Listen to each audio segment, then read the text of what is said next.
everybody. In this video, coronavirus in the world, a new mutation reduces the effectiveness of vaccines by 10 times.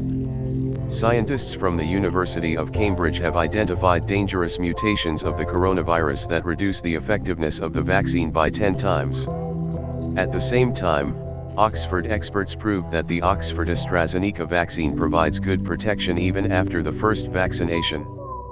WHO inspectors, who arrived in Wuhan, intend to personally check the laboratories at the Institute of Virology, from where the coronavirus could theoretically escape. Scientists from the University of Cambridge have discovered 11 cases of a mutation in the British strain B.1.1.7, called E484K, which contributes to the rapid spread of the coronavirus in South Africa and Brazil. Antibodies extracted from the blood of people who received the BioNTech/Pfizer vaccine have shown that this vaccine is 10 times less effective against the virus with the E484K mutation. UK Health Secretary Matt Hancock has confirmed that cases of the mutation have been found in Bristol and Liverpool and will now undergo mass testing in affected areas of these cities. Meanwhile, 10 million people have already received the first dose of the vaccine in Britain, and scientists are confident that the vaccination program will help reduce morbidity and mortality even if the vaccine is not as effective against the new mutation. Scientists from the University of Cambridge have discovered 11 cases of a mutation in the British strain B.1.1.7, called E484K, which contributes to the rapid spread of the coronavirus in South Africa and Brazil. Antibodies extracted from the blood of people who received the BioNTech/Pfizer vaccine have shown that this vaccine is 10 times less effective against the virus with the E484K mutation. UK Health Secretary Matt Hancock has confirmed that cases of the mutation have been found in Bristol and Liverpool and will now undergo mass testing in affected areas of these cities. Meanwhile, 10 million people have already received the first dose of the vaccine in Britain, and scientists are confident that the vaccination program will help reduce morbidity and mortality even if the vaccine is not as effective against the new mutation. British pharmaceutical giant GlaxoSmithKline and German biotech company CureVac have teamed up to develop a vaccine by next year that can deal with several varieties of coronavirus at once. CureVac began testing its new vaccine in Europe and Latin America back in December and expects to see the first consolidated results by March-April. Thanks to GSK's support, the company expects to release 300 million doses this year. The German company relies on state-of-the-art gene technology, which has already propelled BioNTech and Moderna forward. GSK, after a preliminary analysis of RNA technologies, focuses on the traditional approach to vaccine development. In France, 2 laboratories are launching the production of a vaccine against coronavirus.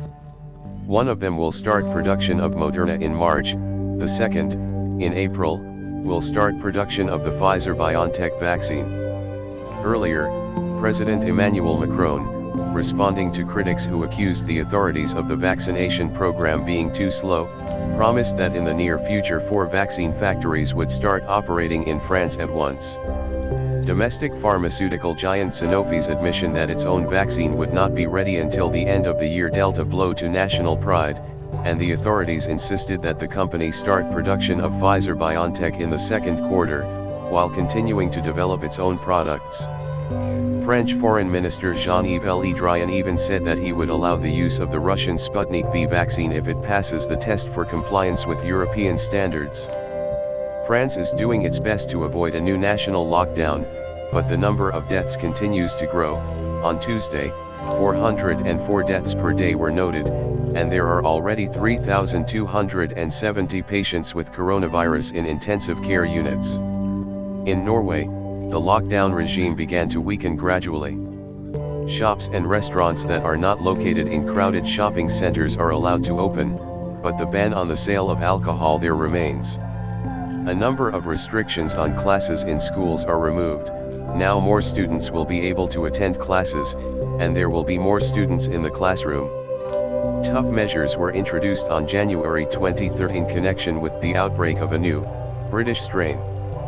Then, for the first time since the pandemic, all non-essential shops in Oslo and its surroundings were closed. At the same time, the border of Norway remains closed for all movements, except for extreme necessity. WHO inspectors went to check in China, whose laboratories, as suspected by the Trump administration, could be the source of the pandemic. Bats, which carry many viruses, have been studied at the Wuhan Institute of Virology for many years, and, according to one theory, it was from there that the virus could get out. According to a WHO spokesman, nothing can be ruled out, so inspectors will ask the questions that need to be asked. At the same time, the security staff of the institute did not allow journalists to talk with the WHO inspectors. Starting Wednesday, Israel's fastest-growing vaccination program will be rolled out to all citizens aged 16 and over. Until now, all residents over 35 were subject to vaccination. At the same time, Israeli experts admit that it will not be possible to achieve herd immunity until all children are vaccinated. However, the Pfizer-BioNTech vaccines used in Israel have not yet been approved for those under 16. There is also evidence that the vaccination process in Israel is slowing down because many Arab and ultra-Orthodox communities refuse to be vaccinated. Thank you for attention.